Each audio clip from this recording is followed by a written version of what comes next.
Okay, in this lesson we're going to go over a lot of basic string methods that are built into Python, so they come for free. You might as well learn them. Has a lot of great functionality. Let's start with, though, what are these pound statements up here? Well, these are comments, so any line or any place in the line where you put pound, everything after that is going to be a comment and the compiler is going to ignore it. I use this, or everyone uses this as a way to document their code. You should put comments in, that's what these are called, comments, in your code to tell people, and including yourself when you come back a long time from now, what you were trying to accomplish with the code. Now here I'm just putting in notes for this lesson, but that's what these are. To find more about this built-in string methods, there's documentation. I'm going to put a link in the comments below or in the description below, but you should get comfortable going to the documentation and looking at it because you can learn a lot browsing through it. Let me show you.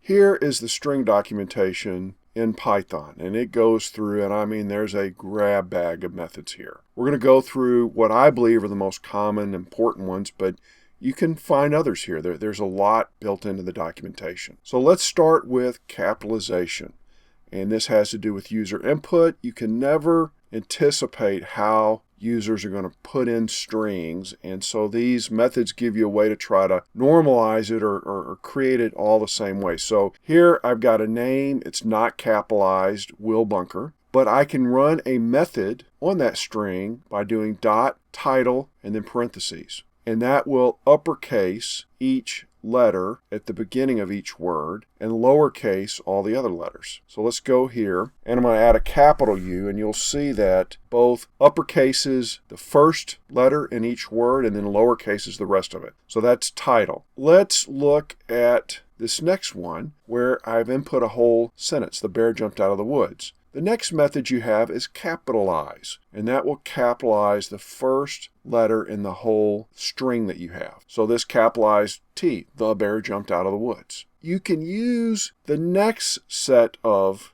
functions to help you do comparisons. This is where I find I use it the most. Like let's say someone put in their last name as B, capital U, N-K-E-R. Well, it's really difficult to see if that name's equal to Bunker because you would have to do all kinds of capitalization here. Bunker, capital B, lowercase Bunker. And all of those would be false. But you can either do dot upper or dot lower, and that will convert the whole string into all uppercase or all lowercase. So it makes it a lot less prone to the user putting in the string in a way that you didn't think about. And so that's where I use this upper and lower quite a bit. Now, one thing I did do here that's new is I had two logical conditions here. And I did last name equal capital Bunker, or, which means either one of these can be true, last name equal all lowercase Bunker. Of course, neither of those were true in this case, so it returned false. But you can start stringing together multiple logical statements with or, and any of them could be true.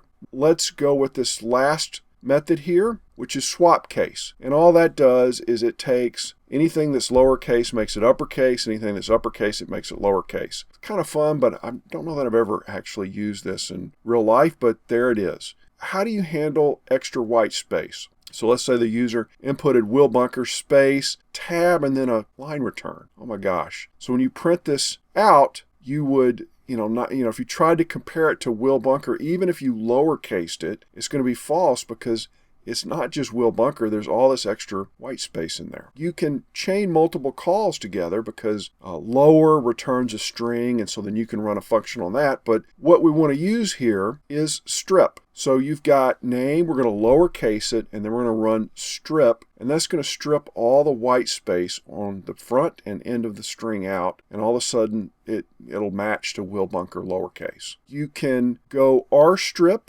right here, which will take all of the white space on the right side of the string. And then there's also lstrip. So here we print out your name is name.title, but we do that after stripping out and setting it back to name all of the white space on the right side. So it prints out. It doesn't have that space, tab, and line return here after Will Bunker. Now what about formatting the output? So here there's a series of functions starting with center, which will center the text, and it'll make it 30 characters across. You can put any number in you want here. And the padding character is the second argument to the function. So here I did dash. So when I print this out, it does hello world, this is my debut. It centers it with those dashes on either side. So you can make kind of cool output here. I've used this quite a bit when you're trying to make something look nice on the command line and you're debugging or printing out messages. Now you can also do left justify, and I did that here with these asterisks out. It puts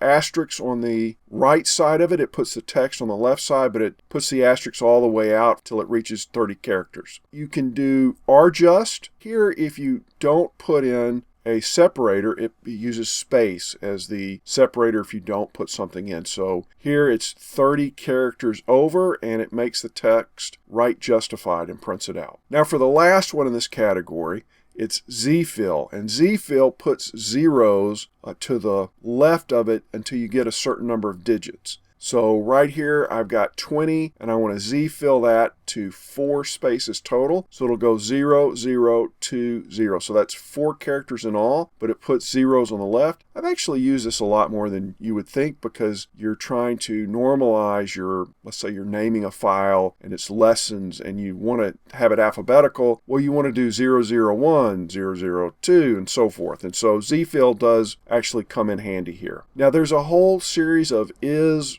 XXX methods. So right here I've got user info. I did 2332. Now this isn't a number, it's a string, and that's how like input comes in if you do the input command. But here I can check, is it a digit, meaning are all of the characters in the strings numbers. It prints out you entered an integer. Here with user info, I'm going to check, is it title, is it upper, is it lower? So it is title case, meaning the first letter of each word is capitalized and everything else is lowercase, but it's not uppercase and it's not lowercase, so those return false. What if you want to find out if certain things are inside your strings? So here I've got a story, once upon a time. You can find where upon is, and the location will come back, and you can also use index. So both of these will look for a string inside of your string and return the location. And this is located at position 5. It starts with a 0 offset, so it's the 6th character in. What's the difference? Why do they have 2 of these? Well, if you go to find something that's not in the string, it will return a -1, but if you look for the index of something that isn't in the string, it returns a value error. It'll throw an error. So you would need to try except around this to make it safe in production code. But that's the difference between find and index. So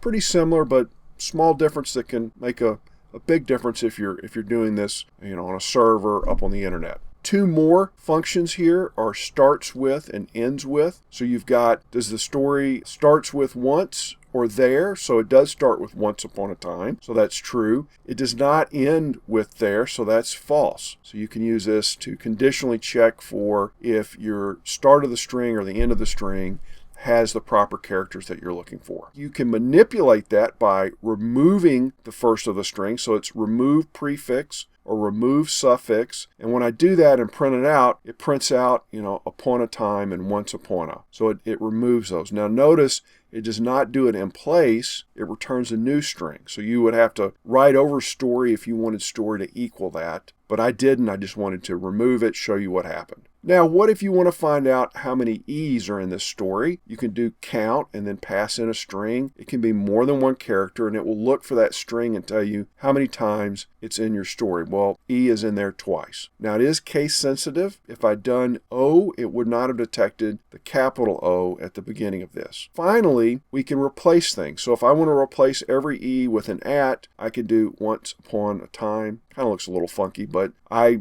do find myself replacing, it could be tabs, it could be new lines, all sorts of things. Again, practice, practice, practice. These will be completely meaningless to you in a week or 2 if you don't go and take these methods and try to do something with them in your program. Go back to your ad-libs program, go back to your user input program, and practice manipulating the strings with these methods. You will find that you will use this many, many times over your lifetime as a programmer. Subscribe if you enjoy this content. I'm going to be coming out with videos, beginner videos, intermediate videos, all sorts of videos that teach you everything you need to know about Python. Smash that like button so I can help more people. I'll see you in the next one.